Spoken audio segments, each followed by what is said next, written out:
Hey guys, wanted to go ahead and do a variation of a video I did earlier, but this is going to be, there's a lot of good interfaces here and interfaces I don't recommend, but what I'm going to do is just narrow it down so it's a lot easier for anyone who's looking to check out an interface. All right, so let's narrow it down. This is the Behringer UM2. People are attracted to this because they like the price of it. Go ahead and cross this out of your list because this is not a good interface, and I'll talk about why. So the first reason is that it's very noisy, very noisy. The second is that the drivers are not supported. Third, the build quality is very bad on this interface. So instead of getting the Behringer UM2, what you should get instead is actually the M-Track Solo, which I would recommend. So that narrows down and removes one audio interface out of your search. Okay, the next interface I want to talk about, and I'm just going to say this, but just hear me out before I actually point this out. This is the Focusrite Solo. So I want to talk about a few things. This is a good interface. However, you do need to know a few things. You want to avoid well, in my opinion, yeah, I think you should, but it's all up to you. The first gen, you want to avoid the first generation. And the second generation, I don't think is as good. So you want to go for the third or fourth generation. So why? That's the first thing I want to say. Now, you might ask, what is the difference between the Solo and the 2i2? Well, the Solo has one, the preamps are the same between both of them, but there is one small little difference that might be an issue for you, aside from the fact that it's one input or two input. You should know that with the Scarlett Solo, this knob here on the Solo is the same knob that changes your headphone volume and your monitors. That for me is kind of like annoying. So that's just something you should consider. But aside from that, the Solo is solid. What I don't recommend is getting the Scarlett Solo 2i2, and I'll explain. The problem with the Scarlett Solo 2i2 is that it's pretty dangerously priced to a lot of other great interfaces. Things like the ID4 Mark II, the SSL2, the Volt 276, the Volt 2, the MOTU M2, which is recording right now. So I don't recommend the Scarlett 2i2. Instead, I recommend getting those interfaces instead because the price is so close to those, and you're better off spending that extra $30–40 to get those interfaces instead. So that basically, so I'm not saying you shouldn't get a Scarlett Solo 2i2. I'm just saying avoid this and consider the parameters regarding that, which will narrow down your search a little bit, and perhaps consider you for these other interfaces instead. All right, next interface I want to talk about. For me, this is a crossout. I don't recommend this interface. This is the Audient EVO 4. I used to love this interface until it's let me down many times. So the first issue is that it has EMI issues. And this is a mouse. This is Wi-Fi access point. What that means is if you have a cell phone or anything with Bluetooth around it, you're going to get a lot of noise on it. Yes, the answer might be, well, just don't have that around your interface. That's true, but most other well-bit interfaces don't have that issue. But the most glaring problem for me is just more of a me problem, not a you problem, but it's something you should know. The problem is that this one interface, this one knob controls everything. This one knob controls your microphone volume, your headphone volume, your transition from DAW to microphone. It controls everything, and that's actually really bad because when it's actually, well, it's bad because it's this one thing and it'll confuse you. But second of all, it's not faster. Right, so because you're literally going through kind of like a menu system here, and then you're kind of going like this, and you're kind of changing that. You're going like this, and it's a menu. It's slower. It's much faster, in my opinion, if you have individual knobs. Sorry, where you have an individual knob for your volume, for your microphone, for the speakers, for your headphones. This is faster. So I'd argue that this just has problems, in that this one knob has problems, and I have a much more extensive, detailed review on why I don't like this interface in another review in one of my videos, but I don't recommend the EVO 4. So to me, in a way, you can actually cross this out of your search, in my opinion. I wouldn't get this. So that narrows it down. The interfaces are getting better, or I think so. Okay, next interface I would cross out. This is the Audiobox Go. I bought this because when it first came out, it was actually super portable. That's why it was called Audiobox Go. It was actually really portable at the size.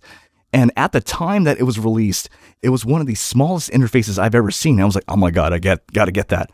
Until just a few months later, Zoom came out with the Zoom AMS22.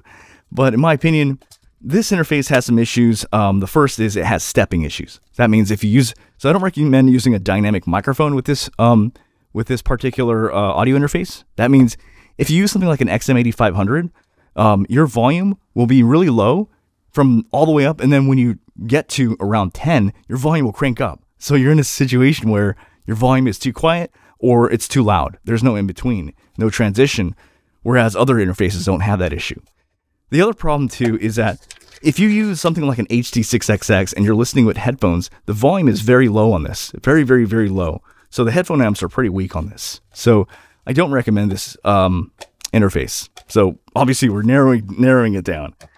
Next interface I don't recommend is the Shure MVI. I don't think this is a problem for most people because I don't think anybody's going to buy this. In fact, I bought this used because it was just on a deal. It was like someone sold it for really, really, really cheap. The problem with this interface, well, the reason I bought it was I like the portability of it. But the problem is this is actually pretty heavy. It's deceptively heavy, like weighs very like a brick. The other thing too is if you want to adjust gain or anything like that, you're doing it like this, like a phone. And this is unnatural. I just don't think this is actually very practical. So to me, this is out. So we're really cutting down the interfaces down and the truth is these are all good. These are the interfaces I recommend, which are the ID4 Mark II, the Babyface Pro, the SSL2, the MOTU M2, things like that. But let's just keep going down. We'll talk about the Zoom AMS22. I love this interface, but you might not love it. So when people review this interface, they're going to say, oh, it's like noisy because it's just like, because this has the same preamps as the Zoom H5 or the Zoom H6. But I want to say something. It's not that bad. Honestly, when you look at Boot Junkie's old videos, he's been doing fine with the Zoom H5 and Zoom H6.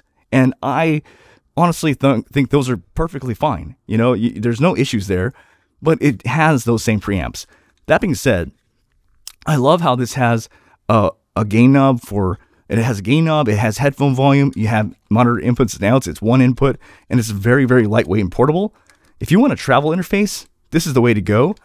There are obviously questions saying the Shure MV2XU might be even better for the interface. I haven't checked that one out, but this is a really great travel interface. But this is kind of in the yellow category where I like this, but you might not like it. Okay, so that narrows it down. We're almost done.